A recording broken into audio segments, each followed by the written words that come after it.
Hello dears, നമുക്കിന്ന് ആലു പരാത്തയുടെ ഒരു recipe ആയാലോ? നല്ല ടേസ്റ്റി ആയിട്ടും നല്ല സോഫ്റ്റ് ആയിട്ടും ഉള്ള ആലു പരാത്ത നമുക്ക് ഇതുപോലെ തയ്യാറാക്കി എടുക്കാൻ പറ്റും. വളരെ ടേസ്റ്റിയാണ്. ഒരുപാട് ഫില്ലിംഗ് ഒന്നും ഇല്ലാതെ നമുക്ക് നല്ലതുപോലെ ഇത് തയ്യാറാക്കി എടുക്കാം. ഫില്ലിംഗ് വെച്ചിട്ട് നമ്മൾ പരത്തി എടുക്കുമ്പോൾ പലർക്കും ഇത് ശരിയായി കിട്ടാറില്ല. പക്ഷേ ഇത് നമുക്ക് വളരെ എളുപ്പത്തിൽ തയ്യാറാക്കാം. അതിനായിട്ട് ഞാൻ ഇവിടെ 3 ഉരുളക്കിഴങ്ങാണ് എടുത്തിരിക്കുന്നത്. അത് ഉപ്പിട്ട് കൊടുത്തു, വെള്ളം ഒഴിച്ച് ആവശ്യത്തിന് വെള്ളം ഒഴിച്ചിട്ട് നമുക്ക് ഉരുളക്കിഴങ്ങ് ഒന്ന് വേവിച്ചെടുക്കാം. ഒരു 3 വിസിലാവുമ്പോഴത്തേക്കും ഉരുളക്കിഴങ്ങ് നന്നായി വെന്ത് കിട്ടി. ഇതേ ഉരുളക്കിഴങ്ങ് തൊലിയൊക്കെ കളഞ്ഞ് ഞാനൊരു പാത്രത്തിലേക്ക് ഇട്ടിട്ട് ഒന്ന് ഉടച്ചെടുക്കുന്നുണ്ട്. ഇതുപോലെ നല്ലതുപോലെ നമ്മൾ ഉടച്ചെടുക്കണം. കട്ടയൊന്നുമില്ലാതെ നന്നായിട്ട് ഉടച്ചെടുക്കണം. അതിനുശേഷം അതിലേക്ക് മഞ്ഞൾപ്പൊടി, കുറച്ച് മുളക് പൊടി, വളരെ കുറച്ച് മല്ലിപ്പൊടി, പിന്നെ ഗരം മസാല, പിന്നെ കുറച്ച് നെയ്യൊക്കെ ചേർക്കണം. പിന്നെ നമുക്ക് വേണ്ടത് മല്ലിയിലയാണ്. മല്ലിയില നല്ല പൊടിയായി അരിഞ്ഞ് തന്നെ നമ്മൾ എടുക്കണം. അതെല്ലാം കൂടി ഇട്ട് നല്ലതുപോലെ ഒന്ന് മിക്സ് ചെയ്തെടുക്കാം. നമ്മൾ ഉപ്പിട്ടാണ് ഉരുളക്കിഴങ്ങ് വേവിച്ച് വെച്ചിരിക്കുന്നതുകൊണ്ട് ഇപ്പോൾ ഉപ്പൊന്നും ചേർക്കണ്ട.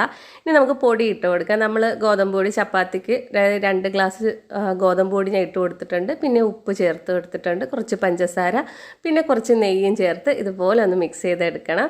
നമുക്ക് കൈവച്ച് തന്നെ നമ്മൾ ചപ്പാത്തിക്ക് കുഴച്ചെടുക്കും പോലെ ഇതുപോലെ നമുക്ക് തയ്യാറാക്കി എടുക്കാം. നമുക്ക് വെള്ളം ഉരുളക്കിഴങ്ങിൻ്റെ അളവനുസരിച്ചിരിക്കും. വലിയ ഉരുളക്കിഴങ്ങാണെങ്കിൽ നമുക്ക് വെള്ളം അങ്ങനെ ചേർക്കേണ്ടി വരത്തില്ല. എനിക്കിപ്പോൾ വെള്ളത്തിൻ്റെ ആവശ്യം വന്നിട്ടില്ല. കാര്യം നമ്മൾ ആ ഉരുളക്കിഴങ്ങ് ഉടച്ച് വെച്ചിരിക്കുന്ന തന്നെ നമുക്ക് നല്ല ഈർപ്പം കിട്ടും. അതിനുശേഷം കുറച്ച് നെയ്യ് ചേർത്തിട്ട് ഇതുപോലെ ഒരു 15 മിനിറ്റ് നമുക്ക് റെസ്റ്റ് ചെയ്യാൻ വെക്കണം. അപ്പോഴത്തേക്ക് ഇത് നല്ല സോഫ്റ്റായിട്ട് നമുക്ക് നമ്മുടെ മാവ് കിട്ടും. ഞാനിവിടെ ഉരുളകളാക്കി വെച്ചിട്ടുണ്ട്. ഇനി നമുക്കിത് ചപ്പാത്തിക്ക് പരത്തുന്ന പോലെ തന്നെ നല്ലതുപോലെ ഒന്ന് പരത്തിയെടുക്കാം. നല്ലതുപോലെ പരത്തിയെടുക്കുന്നുണ്ട്.